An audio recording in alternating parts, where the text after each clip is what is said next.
Parle du Cameroun, parle du Cameroun, parle du Cameroun, parle du Cameroun. C'est quoi? Je suis obligé. Il y a beaucoup de personnes qui m'ont fait ce commentaire ces derniers jours. Je les ai bloqués de la chaîne. Je l'ai fait déjà parce que je n'aime pas le harcèlement.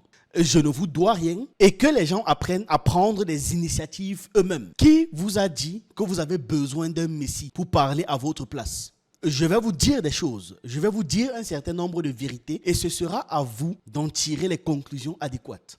Donc, en première partie, je vais répondre aux gens qui me disent de parler du Cameroun. Et ensuite, on va parler des élections présidentielles. Et en entame, pour que vous ayez déjà mon point de vue sur les élections, je vais partager une réflexion de Nathalie Yam sur le sujet. Elle a écrit ceci: que Ouattara, Biya, Touadéra ou qui que ce soit d'autre dont la zone CEFA soit candidat pour la énième fois, ou alors qu'on écarte telle ou telle candidature, je n'en ai strictement rien à faire. Ça regarde ceux qui croient aux élections made in la boule. Et je n'en fais plus partie depuis belle lurette. Celui qui est trop fâché saute et cale en l'air. Je pense que le message il est très limpide. Bon voilà, on peut commencer. Parle du Cameroun, parle du Cameroun, parle du Cameroun. Si vous pensez que cette demande est saine, vous vous trompez. Je vous explique. Dans ceux qui demandent, il y a 3 catégories de personnes. Ceux qui sont juste idiots, des gens qui pensent qu'on ne doit pas parler de leur pays, que tout problème de tout pays est interne et ne concerne que le pays, que chacun doit simplement parler de son pays. Vous verrez donc un certain nombre d'Ivoiriens pro-ado ou alors de Sénégalais pro-Sonko Faye sortir ce genre de bêtises, pensant que nous sommes différents, qu'il y a une différence entre les Sénégalais, les Camerounais, les Ivoiriens, les Togolais, les Béninois et j'en passe. Ils sont tellement convaincus qu'on est différents, au point de faire même une dissociation des malheurs qui nous arrivent. Un malheur qui arrive au Bénin, ça concerne les Béninois, ça ne nous concerne pas nous, les Camerounais. Les gens arrivent à un tel niveau d'idiotie. Mais ces personnes me font rire dans l'eau, littéralement. Ce sont des gens qui, bizarrement, sont fiers de penser qu'ils souffrent moins que d'autres. Des gens qui disent « nous au moins ». Et si vous faites partie de ceux-là, je vous recommande l'éducation, ça aide. Si vous avez déjà dit un truc du genre « nous au moins on a des routes », nous au moins on a la connexion internet, nous au moins on a l'alternance, nous au moins il n'y a pas la guerre chez nous. Voilà, tout ce genre de phrases avec les dérivés, je vous invite sérieusement à vous éduquer. Et là, je pars du principe que vous êtes ignorant et non pas de mauvaise foi. Je ne vois pas en quoi c'est drôle de rigoler de la souffrance ou alors de la mort d'autres Africains, où qu'ils soient. Et ce genre de phrase permet juste la consolidation du contentement. Donc ça renforce le fait qu'on doit se contenter de la médiocrité. C'est-à-dire, au lieu d'avoir mieux, on se contente des miettes parce que nous au moins on a les miettes et d'autres, eux, ils ont la boue en guise de nourriture. Littéralement, c'est la pensée qui est véhiculée et qui est renforcée. Pour les nouveaux, sur cette chaîne, on parle de géopolitique, d'histoire et on jette un regard de notre point de vue sur le monde. Vous savez que ce genre de sujet est shadowban. On refuse que les gens se cultivent. Donc, abonnez-vous et laissez un like. On doit former un bloc de résistance contre le système. Vous pouvez aussi regarder nos autres chaînes YouTube. Le Jeune Initié, où on parle de culture et de spiritualité africaine. L'écoute du monde, dédié à des analyses plus courtes. Et sur Yvon Prime, on parle de football en règle générale. D'autres chaînes arrive pour en apprendre plus sur le numérique, la psychologie et même du divertissement en dessin animé. C'est pour très bientôt, je vous tiendrai informé. Revenons au sujet. Après les gens qui sont juste idiots ou alors ignorants qui me demandent de parler du Cameroun, il y a des gens frustrés. Et ça se comprend. Nous sommes dans un endroit où ça fait longtemps que nous sommes en saturation. J'ai déjà beaucoup exprimé nos frustrations qui sont une fois de plus partagées par tous nos pays. J'ai des proches à moi qui sont morts, non pas parce qu'ils ne pouvaient pas être sauvés, mais simplement parce qu'ils sont nés dans le mauvais pays. Donc, ces frustrations, ne pouvant pas les dire eux-mêmes pour X ou Y raison, ils cherchent une personne qui va défouler leur rage à leur place. Et ils seront satisfaits par procuration, ou du moins, ils seront soulagés. Ces personnes cherchent des porte-paroles, des porte-voix. Ça s'entend. Étant moi-même une personne très émotive et appréciant ce genre de discours, étant moi-même obsessionnel, je l'entends. La dernière catégorie de personnes qui me demandent de parler du Cameroun, ce sont les gens, moi je dirais tout simplement, tout bonnement mal intentionnés. Ils veulent me pousser à la faute, ce qui pourrait justifier une forme de répression ou alors toute autre entreprise néfaste contre moi et ensuite se réjouir de mon malheur, se satisfaire dans ma torture ou alors danser sur ma tombe en faisant semblant de donner des leçons de morale ou alors un soutien. Ceux-là, je pense que ce sont les pires, les plus instables. C'est une forme de bipolarité parce que les mêmes qui disent insultent, diffament, parlent sans preuve, montrent ta rage, viendront après, s'il m'arrive quelque chose, dire c'est bien fait, tu as trop parlé, ça t'apprendra, crève. Et c'est psychologiquement très troublant, mais ça s'explique. C'est un phénomène très profond, à la fois psychologique, sociologique et politique. Et on retrouve ça souvent dans les sociétés autoritaires, coloniales, post-coloniales ou alors globalement des sociétés traumatisées. Sur le plan psychologique, on a plusieurs mécanismes qui peuvent expliquer ce retournement brutal de veste. Déjà, à la base, c'est le phénomène de dissonance cognitive. Lorsqu'une personne te pousse à parler ou à dénoncer, elle se sent moralement dans son droit, voire courageuse par procuration. Mais si tu es puni pour ta parole, cela crée un conflit intérieur. Soit elle admet t'avoir mal conseillé, ce qui remet en cause son image d'elle-même, soit elle reformule la réalité, elle modifie la réalité en disant « c'est bien fait, tu as trop parlé » pour pouvoir soulager sa culpabilité. Ensuite, on a le mécanisme de protection. Beaucoup de gens ne s'autorisent pas à parler par eux-mêmes. Ça peut être la peur, la lâcheté ou alors la résignation. Quand ils voient quelqu'un comme moi le faire, cela rappelle leur propre soumission. Cette tension intérieure peut produire donc une haine projetée sur moi ou alors une forme de jalousie masquée. Là, je parle de mon exemple, mais tous ceux à qui on dit ça, ce sera le même schéma. Ils se poseront des questions internes du genre « Pourquoi est-ce que lui, il ose ?» Il mérite ce qui lui arrive, s'il tentait qu'il lui arrive du mal. Enfin, il y a un besoin presque maladif de se conformer au pouvoir. Certains ont un besoin inconscient de sécurité et d'ordre, au point même d'intérioriser l'autorité. Si quelqu'un défie cette autorité, ils prennent le parti du bourreau contre la victime par un phénomène appelé le syndrome de Stockholm socialisé. Si tu t'opposes au pouvoir, ce que tu l'as cherché. Moi, je me tais. Donc, je suis en sécurité. Tant pis pour toi si tu parles. Sur le plan sociologique, ce comportement est aussi le fruit d'une éducation coloniale ou d'une éducation oppressive. Éducation où la société apprend dès le jeune âge à craindre l'autorité, à se méfier de ceux qui se distinguent. La culture du silence, on voit ça dans beaucoup de sociétés coloniales. On inculque le fait que parler, c'est dangereux. Obéir, c'est une vertu. Et surtout, ils nous mettent dans le crâne très tôt que l'ordre établi ne doit pas être remis en question.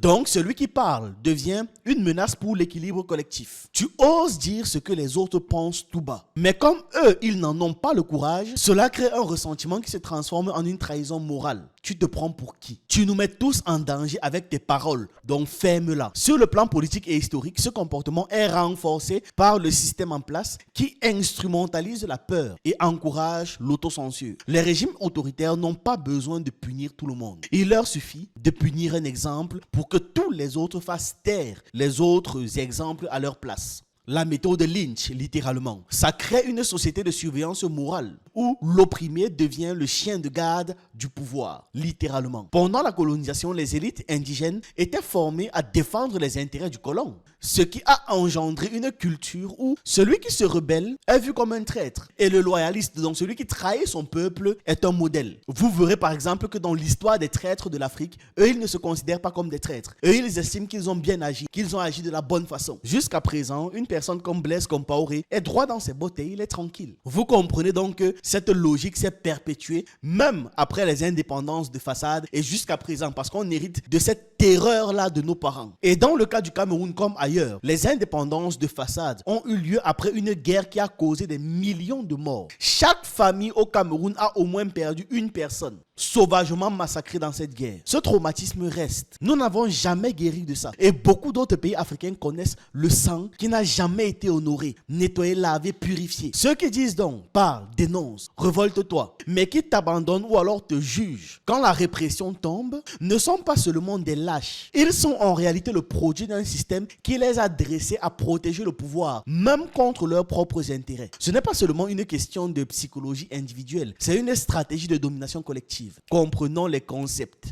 Donc à ceux-là, je vous dis clairement, si vous voulez trop dénoncer, prenez vos caméras, prenez vos téléphones et dites ce que vous avez à dire. Official If a donné une idée logique, plein de bon sens, facile à comprendre, que j'avais même déjà expliqué ici 100 fois, mais qui n'a jamais été implémentée. Si dire un certain nombre de choses m'expose, aidez-moi à le dire. Moi, je parle pour les Ivoiriens, les Béninois, les Togolais, les Congolais, les Gabonais ou encore les Guinéens. Eux, ils ne peuvent pas parler pour eux. Je parle pour eux. Au lieu d'être dans la bêtise de l'individualisme de dire « parle de ton pays, moi je parlerai de mon pays », soyons intelligents de manière collective. Je ne le dis pas pour moi, je n'ai pas besoin de votre permission. Je le dis pour vous. C'est une idée. Je donne, voilà, c'est gratuit. Parce que si moi j'attendais la permission de qui que ce soit pour parler d'un pays, je ne ferais jamais de vidéo.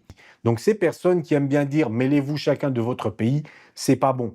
on doit aller en tir croisé. Si au Cameroun, les Camerounais n'ont pas la possibilité de critiquer le pouvoir en face sans se faire martyriser, c'est le devoir des autres Africains aussi de parler des problèmes au Cameroun. Et les Camerounais, soyez calmes. Ce n'est pas parce qu'on critique votre pays qu'il faut commencer à crier non, nous on est le continent, il ne faut pas parler de notre pays, mêlez-vous seulement de vos affaires.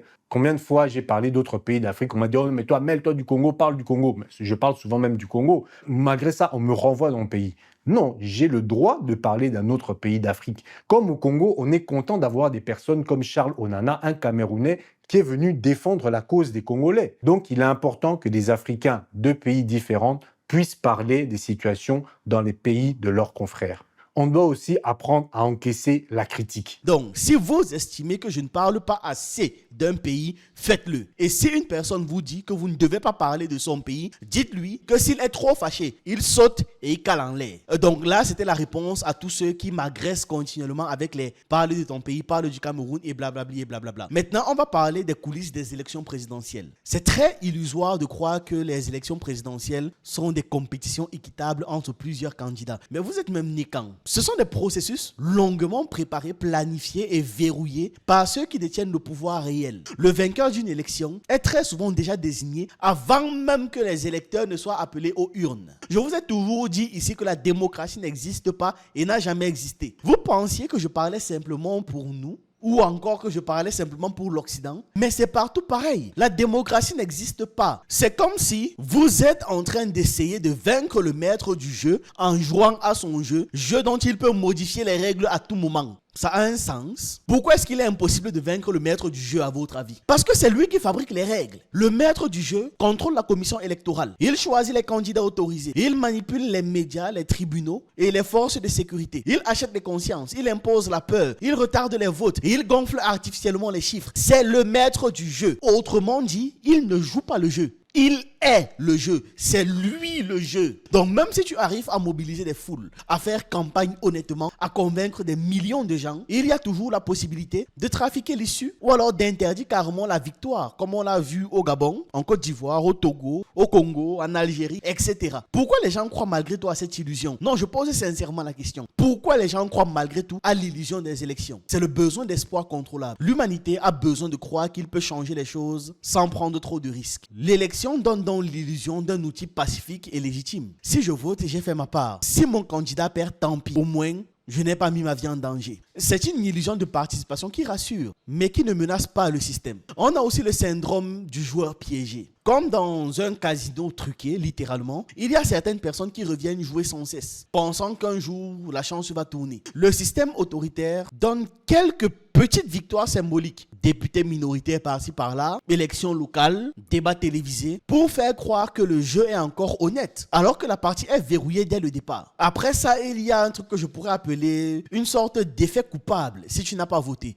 Parce que dans certaines sociétés, ne pas voter est vu comme une trahison ou alors une irresponsabilité. Le pouvoir utilise des pressions morales pour forcer la participation dans son théâtre électoral. Si tu n'as pas voté, ne te plains pas. Alors qu'en réalité, le vote dans ce type de régime ne sert qu'à légitimer l'oppresseur. L'apprentissage de la soumission, très important aussi. Depuis l'école, on enseigne que le vote est sacré. Le président est élu, donc légitime. La loi, c'est la loi, même si elle est injuste. Ce conditionnement fait que même dans une dictature, les gens continuent à croire aux mécanismes démocratiques sans comprendre qu'ils ne sont que des données vides. Les élites et les intellectuels encouragent le peuple à croire à un changement par les urnes parce que c'est confortable pour eux. Mais est-ce que ça existe? Ce mythe donc, c'est ça qu'on appelle l'arme psychologique du pouvoir parce qu'il neutralise la colère par l'espoir d'une solution douce. Et même les opposants sont souvent piégés dans ce système. On va leur accorder de petits rôles, on va les laisser crier un peu, puis les corrompre. Ou alors, on va les ridiculiser. Certains finissent même par légitimer la dictature en y participant, pensant pouvoir reformer de l'intérieur le système. C'est un autre piège, celui du réformisme dans un système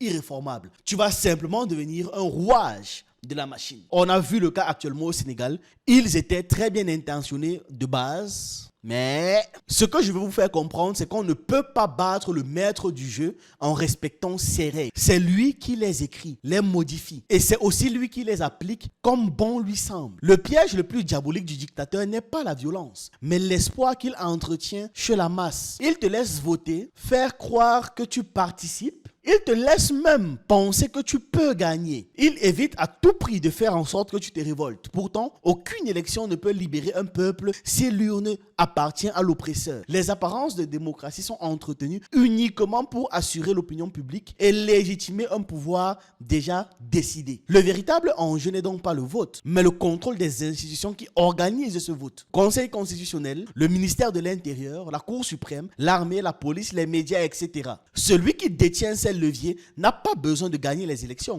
Il les annonce, littéralement. Il annonce le résultat. Le système en place a toujours un candidat préféré. Et ce dernier bénéficie d'un accès privilégié aux médias, à l'argent, à la logistique et à l'appareil d'État. Il est préparé, formé, testé, parfois même des années à l'avance. On façonne son image, on le rend fréquentable, charismatique et démocratiquement acceptable. Démocratiquement là entre de très gros guillemets. Et si le peuple lui est hostile, c'est pas grave. On fabrique un autre personnage plus conforme à la demande populaire tout en servant les mêmes intérêts en coulisses. Et ceux qui financent tout ça, ce sont les industriels, les gros capitalistes et j'en passe. Je répète, c'est partout pareil. D'ailleurs, en prononçant ces mots, je ne pensais à aucun président africain, mais à Barack Obama et à Emmanuel Macron. Dans certains cas, le système peut même tolérer une alternance de façade, un changement de visage sans changement politique. Le nouveau président fait campagne en promettant la rupture, mais gouverne dans la continuité. Quand on parle de fraude électorale, bonne chance pour prouver ça. C'est rarement visible à l'œil nu. Ça se prépare en amont. Contrôle de fichiers électoraux, suppression de bureaux de vote dans des zones favorables à l'opposition, bourrage des urnes, intimidation des électeurs, achat de conscience ou encore modification des résultats à la compilation. Et les nouvelles technologies de vote n'ont fait qu'amplifier les possibilités de manipulation. Parce qu'il y a les logiciels truqués, les algorithmes de dépouillement bien orientés, les transmissions biaisées de résultats, etc. Mais le plus puissant outil de fraude reste la perception. En bombardant l'opinion avec des sondages truqués, des analyses orientées, des discours rassurants, le système construit en fait l'illusion d'un consentement populaire. À la fin, les résultats officiels qu'on va vous annoncer paraissent crédibles. Même quand ils sont grossièrement manipulés, ça paraît crédible. L'élection n'est qu'un rituel. Parce que dans la majorité des cas, les élections présidentielles ne servent qu'à valider une décision prise ailleurs. Le peuple est convoqué pour donner une apparence de souveraineté. Mais le peuple n'est qu'un figurant dans une pièce de théâtre déjà écrite. Je répète, je parle de tous les pays. On avait déjà abordé un concept ici qui s'appelle la plutocratie. En gros, la plutocratie, c'est une société dirigée par les riches. Les riches vont choisir de par leurs mécanismes qu'ils ont mis en place, les dirigeants, présidents et j'en passe. Et ceux-là, parce qu'on va leur donner une légitimité populaire, seront validés par la population. Et le monde acceptera que ce sont eux qui prennent désormais les décisions. Mais ces dirigeants sont des plutocrates. Quand on arrive même aux États-Unis et qu'on vous dise oui, Trump, Kamala Harris, peu importe celui que vous avez choisi, c'est dessiné. Hein? Ils allaient avoir les mêmes politiques, les mêmes méthodes. Il n'y aurait pas eu grand chose de différence, je vous assure. Ne vous inquiétez même pas là-dessus. Ne prenez pas X, Y petits détails sur l'application de X, Y, Z. Tant que ça ne va pas toucher les intérêts des oligarques, ça va. Le reste, tu peux t'amuser comme tu veux avec. On est d'accord que les campagnes présidentielles sont financées par des milliardaires et d'autres riches en règle générale. Et vous pensez que ceux qui finançaient Trump ne finançaient pas aussi Kamala Harris? Dans un univers alternatif où Kamala Harris a eu le pouvoir, il y aurait eu toujours un Elon Musk à côté, il y aurait eu un autre milliardaire, je ne sais pas trop de qui à côté. Et de toute façon, tous ces gars-là se concertent entre eux. Parfois, ils mettent même des fonds communs pour pouvoir gérer les deux parties. Donc, les alliances, les financements, les soutiens étrangers, les négociations avec des puissances économiques ou alors des puissances militaires se font bien avant le scrutin. Parfois même d'ailleurs, même les contestations post-électorales sont anticipées, encadrées, instrumentalisées pour renforcer la légitimité du pouvoir élu. Ça va jusqu'à ce niveau de mascarade. Comprenez que mes vidéos ont pour objectif de vous faire comprendre les concepts, les mécanismes et les systèmes. Et souvent, je prends juste des exemples contemporains. La dernière fois, quand je parlais de la réaction des Ivoiriens après l'annonce de la candidature de Ouattara, c'était pour vous réexpliquer la psychologie de certains dirigeants qui refusent de quitter le pouvoir. Pour comprendre notre monde, on a besoin de comprendre les concepts. Après, ce sera plus facile de décrypter X ou Y situation et d'agir de la manière la plus efficace possible en touchant le véritable problème et non pas les symptômes. Quand on parle d'élection présidentielle, l'image populaire qui vient dans nos têtes, c'est l'image d'un peuple souverain qui choisit librement son dirigeant. C'est faux. Ce sont des mises en scène très bien orchestrées, très contrôlées, où les dés sont pipés avant le jour du vote. Avant même la campagne, le casting est déjà bouclé. L'illusion commence très tôt. Dès qu'une élection approche, les élites du système et les grandes puissances étrangères dressent une liste des profils acceptables. Ce sont souvent des hommes ou des femmes issus du système lui-même qui ont fait leurs preuves en matière de loyauté à l'ordre établi. Et on les appelle les candidats sérieux, les technocrates compétents ou alors les figures de l'Union nationale. Mais en réalité, ce sont des pions idéaux, soigneusement choisis parce qu'ils ne vont rien remettre en cause. Tout candidat jugé trop disruptif, trop indépendant ou alors simplement trop incontrôlable est marginalisé immédiatement, discrédité ou il est empêché d'accéder à la scène. Par exemple, en Afrique, les figures anti-impérialistes ou trop critiques du néocolonialisme et j'en passe sont accusées de populisme, de tribalisme, ou alors ils sont accusés d'être des menaces pour la stabilité nationale. On leur coupe les financements, on les harcèle juridiquement ou encore on les présente comme des dangers. Voilà, des personnes à abattre, à éviter, à éloigner. 2. La machine électorale ne sert pas la démocratie, mais la stabilité du système. Dans beaucoup de pays, les institutions dites démocratiques sont des coquilles vides. Elles ont une façade républicaine, mais à l'intérieur, ce sont des oligarchies, des multinationales et des puissances étrangères qui tirent les ficelles. Les lois électorales sont taillées sur mesure. Les règles de parrainage, les dépôts de candidature, le découpage électoral, etc., sont pensées pour éliminer certains profils. Par exemple, la France, les 500 parrainages nécessaires pour être candidat à la présidentielle sont un filtre puissant. Des voix alternatives comme Étienne Chouard, François Asselineau ou même des figures médiatiques comme Coluche à l'époque ont été bloquées avant même de pouvoir se présenter. Ce système permet d'éviter qu'un candidat incontrôlable ne franchisse la porte. En Afrique, en fonction des zones, des pays, il y a plein de moyens de ce genre qui sont mis en place. 3. Les services secrets, les cabinets privés et les ambassadeurs sont les vrais architectes de l'élection. La plupart des citoyens ne réalisent pas que les campagnes électorales sont orchestrées dans l'ombre par des spécialistes, des consultants politiques, des communicants, des analystes comportementaux, des sondeurs et même des services de renseignement. Et ces gens-là ne travaillent pas pour la démocratie. Ils travaillent pour assurer la continuité du système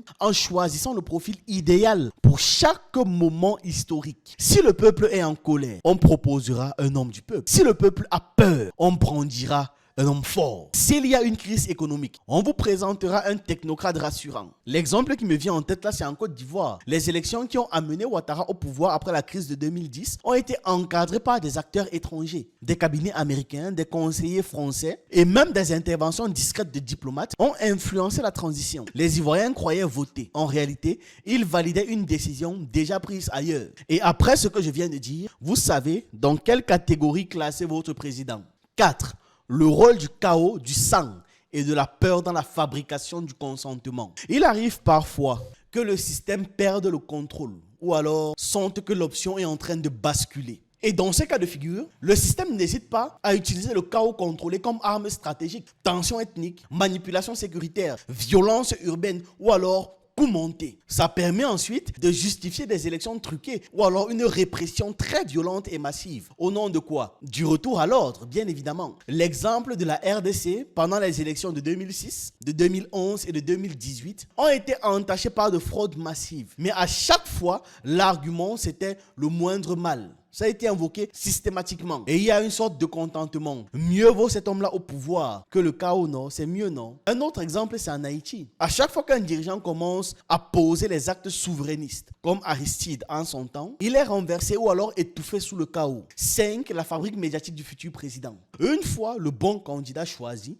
il faut le fabriquer dans l'esprit des masses. C'est là que les médias jouent un rôle central. Ils vont créer une figure bien coiffée, bien habillée, avec un passé propre, un discours modéré et surtout une image rassurante. Chaque geste, chaque phrase, chaque émotion est calibrée, détaillée. Le peuple n'élit pas un projet, il élit une émotion fabriquée. Exemple d'Emmanuel Macron en 2017. Il était inconnu du grand public quelques années plus tôt et il a été propulsé, paf, d'un coup, au sommet grâce à une construction médiatique fulgurante. Un jeune homme dynamique, ni de droite ni de gauche, qui rassure les marchés, flatte l'intelligence urbaine et j'en passe. Toute sa campagne était un produit marketing. 6. Le peuple ne vote pas pour des idées, mais il vote des images. Et c'est là la tragédie. Les peuples, en grande majorité, ne lisent pas les programmes. Ils votent une idée vague. Le changement, la stabilité, la paix, la force, l'immigration. Et ceux qui contrôlent les discours le savent. Ils fabriquent donc des personnes qui incarnent des idées abstraites. Si on prend le cas des élections américaines, on avait Donald Trump, l'idée abstraite du contrôle, et Kamala Harris, l'idée abstraite du libertinage. Et pendant ce temps, les vrais sujets de souveraineté économique, d'indépendance monétaire, de réforme structurelle, de bien-être du peuple sont soigneusement évités, dissimulés, cachés ou complètement effacés. 7. Et si malgré tout le système échoue, alors le système sort les griffes.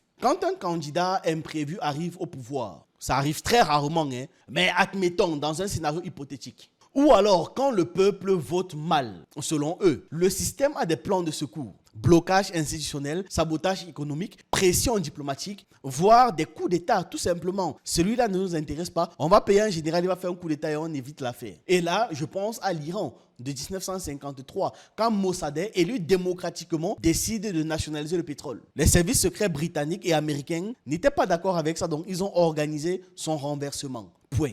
Un exemple plus récent, c'est en Bolivie, quand Evo Morales est poussé à la démission en 2019 sous pression après des accusations de fraude relayées par l'OEA. Accusations plus tard démenties, mais bon, c'est trop tard, le mal est fait. Donc, l'élection n'est pas l'expression du pouvoir du peuple, mais une illusion bien organisée. Quand on comprend tout ce que je viens d'expliquer, on voit que l'élection présidentielle n'est pas le sommet de la démocratie, n'est pas la chose qui va libérer. C'est simplement un déguisement très abouti. Très abouti, mais ça reste un déguisement. J'aurais beau très bien me déguiser en abeille, je ne serai pas une abeille. Point à la ligne. Je ne suis pas en train de dire que les élections sont inutiles ou alors que votre vote est inutile. Je suis simplement en train de vous suggérer de regarder les choses en face. Tant que les peuples ne contrôlent pas eux-mêmes les règles du jeu, les institutions, l'information et surtout les ressources économiques, le vote restera un rituel sans pouvoir réel. Pour qu'il y ait démocratie, d'ailleurs, je ne suis même pas pour la démocratie, mais bon, soit. Disons, pour qu'il y ait démocratie, il faut de véritables élections. Il faut une conscience populaire très forte, des médias libres, une éducation politique critique, une éducation globale de chaque individu et surtout une capacité des peuples à proposer une autre voie. Et j'espère donc que j'ai été très clair dans cette vidéo. Comprenez une bonne fois pour toutes que parler d'un pays africain, c'est parler de tous les autres par procuration, puisque nous avons tous les mêmes problèmes. Ne soyez pas dans la distraction, ne soyez pas dans la division inutile. Ne vous bloquez pas aux frontières tracées par les colons. Je suis béninois, je suis togolais, je suis guinéen, je suis gabonais, je suis centrafricain, ça ne veut rien dire. Rappelez-vous que ces frontières-là n'existent pas réellement. Est-ce que vous avez déjà traversé ces zones-là, il y avait une barrière? Il me semble encore que pour aller où que ce soit en Afrique, je peux y aller en marchant. Donc, retirez ça. Éliminez la distraction. On doit nous habituer à mieux. Je le dis, mais je sais que pour la plupart des gens, ce que je raconte ici, ça va entrer dans une oreille, ça va ressortir par l'autre. Mais comprenez que si vous me suivez, que vous vous êtes abonné, c'est pour un minimum de pertinence de ma part.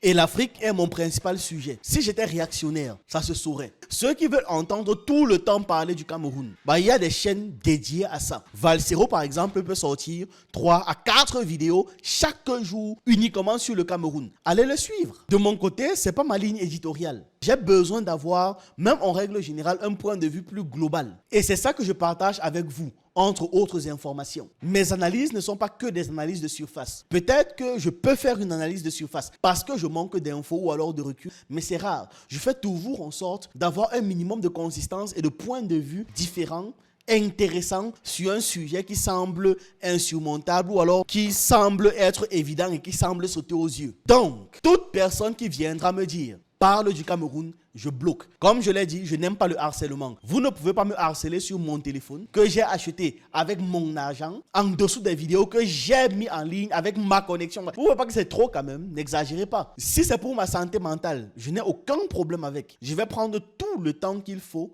pour bloquer ce genre de commentaires inutiles. Je ne sais pas pourquoi est-ce que vous ne le faites pas. Ensuite, si vous décidez de parler du Cameroun ou de n'importe quel autre pays, partagez. On va regarder. Nous allons regarder. Peut-être que ce sera difficile pour vous parce que le métier que je fais est difficile. On a l'impression que c'est simple. Voilà, mais avec le temps, vous allez vous faire la main. Enfin, je dis merci à tous ceux qui me soutiennent. Sachez que vous représentez la majorité, Les autres sont une minorité, c'est quelques personnes. Ils font juste beaucoup de bruit. Vous allez voir que sur vous tous, là, ils sont à peine 100, 150. Mais ils font juste beaucoup de bruit. Voilà. Donc ne les prenez pas trop en considération, j'en suis parfaitement conscient. Je profite simplement pour répondre à cette question une bonne fois pour toutes. De telle sorte que si même dans l'avenir, on me repose cette question, je prends juste, je dépose. Et ce sera une manière de dire, voilà ma réponse à ça. Débrouillez-vous avec. Et si ça vous énerve, vous sautez, vous calez en l'air. Là, je vais comprendre que vous êtes énervé. C'est ce que j'avais à partager avec vous dans cette vidéo. Aidez-moi en boostant la vidéo aussi, merci. Ça aide beaucoup. Et on se retrouve une prochaine fois.